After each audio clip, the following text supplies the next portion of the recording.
Let's keep it going with the macros, and the European Central Bank has kept interest rates unchanged as widely expected.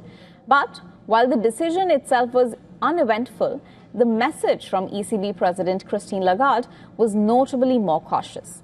Just 6 weeks ago, the outlook appeared to be improving. Inflation in the Eurozone had slowed faster than expected, economic activity remained resilient, and oil prices had fallen sharply after a ceasefire between the United States and Iran.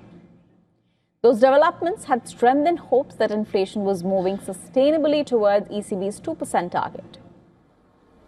However, the geopolitical picture has changed dramatically since then. The ceasefire proved short-lived, tensions in the Gulf escalated again, and energy markets have come under renewed pressure.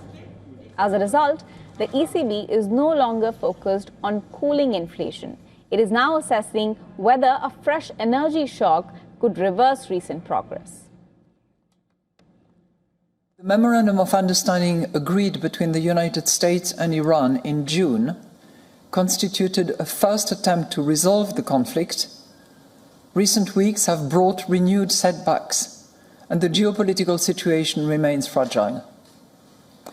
Renewed disruption of energy supplies could increase energy prices further and for longer than currently expected.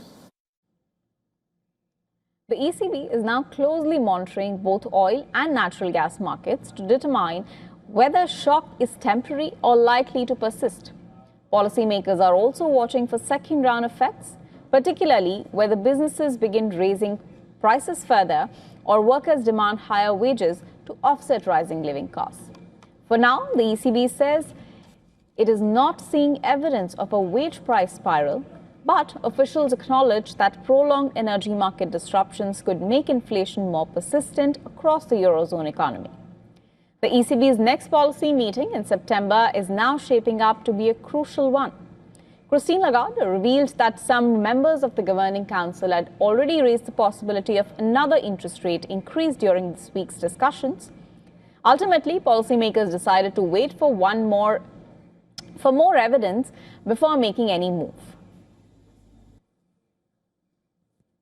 And we all unanimously decided that we were positioned adequately to wait and be very attentive in the next few weeks to the development of the situation and to the data that we will be receiving in the next few weeks.